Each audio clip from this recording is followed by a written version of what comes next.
if you're going to change an area, you do three things. Number one, you focus on it and you get clear and compelling vision for what you want. If your body's not where you want it to be, I tell you there's one simple reason. It's not your focus. No, I focus on it. I focus all the time on how fat I am. No. See, if you focus on crashing into the pole, trying not to, the more you try not to, what you focus on, that's where the energy goes, that's where you go, right? We all know that. But what people tend to do is, I'm saying focusing on what you want, not what you don't want. And not only just focusing on what you want, where you focus and say, well, I'd like to be strong, I'd like to be energetic, I'd like to be fit. It's focusing and making it compelling. You can't just focus on it. You got to create a clear and compelling future in that area that will pull you towards it, so you're not trying to push yourself. If there's an area you're not improving in, think of three pillars, if you would. Pillar one is, get focused and clear. What's compelling? Where are you? Really? And don't lie. Where do you want to be? And make it so compelling you can't help it. When you wake up in the morning, you want to transform this area of your life. So the quality of your life already is better just because you are so excited about what you're after. When you do that with your body or your emotions or your finances or time or any other area, and you start focusing and you're clear, you're going to have energy. You're going to have drive. You're going to start to do something. How do you make sure what you do really work? Is model someone who's already successful.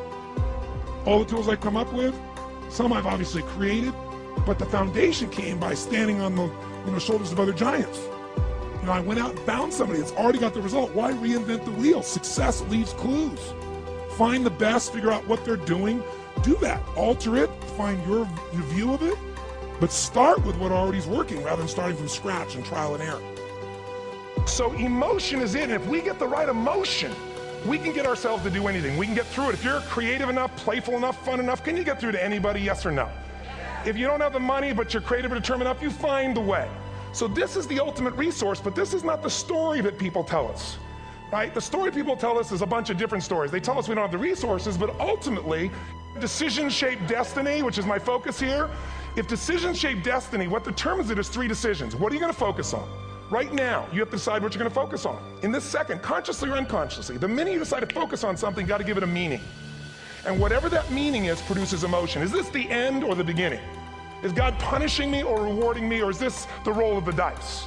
And emotion then creates what we're going to do, or the action. So think about your own life, the decisions that have shaped your destiny. And that sounds really heavy, but in the last 5 or 10 years, 15 years, haven't there been some decisions you've made that if you made a different decision, your life would be completely different? So the bottom line is, maybe it was where to go to work and you met the love of your life there. Maybe it was a career decision. I know the Google geniuses I saw here. I mean, I understand that their decision was to sell their technology at first. What if they made that decision versus to build their own culture? How would the world be different? How would their lives be different? Their impact.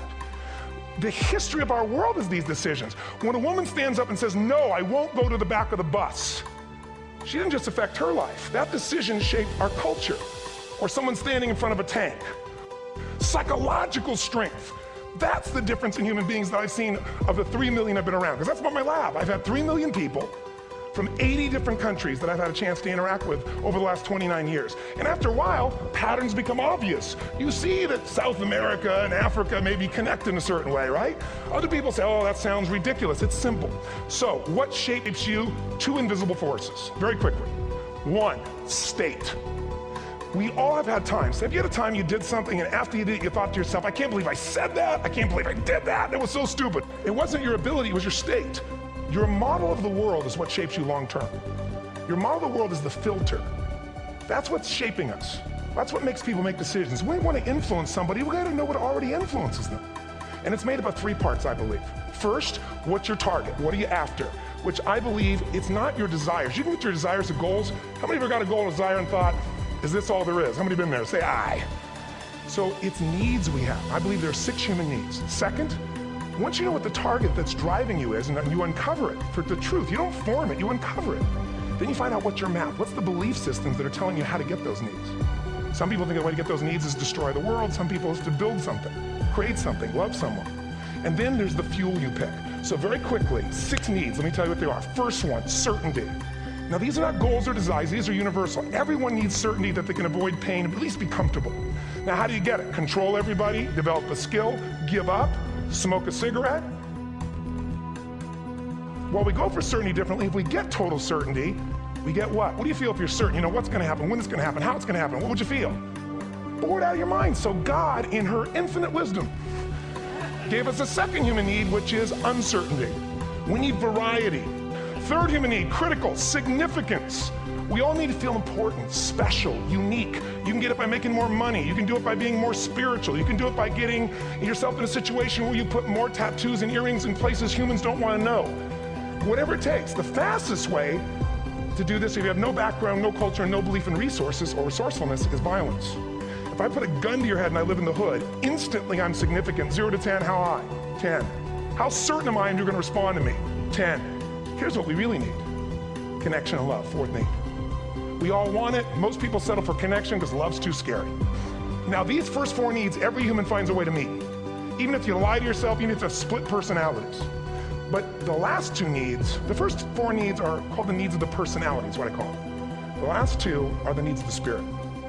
And this is where fulfillment comes. You won't get fulfillment from the first 4. You'll figure a way, smoke, drink, do whatever, meet the first 4. But the last 2, number 5, you must grow. We all know the answer here. If you don't grow, you what? If a relationship's not growing, if a business is not growing, if you're not growing, it doesn't matter how much money you have, how many friends you have, how many people love you, you feel like hell. And the reason we grow, I believe, is so we have something to give of value. Because the 6th need is to contribute beyond ourselves. Because we all know, corny as it sounds, the secret of living is giving.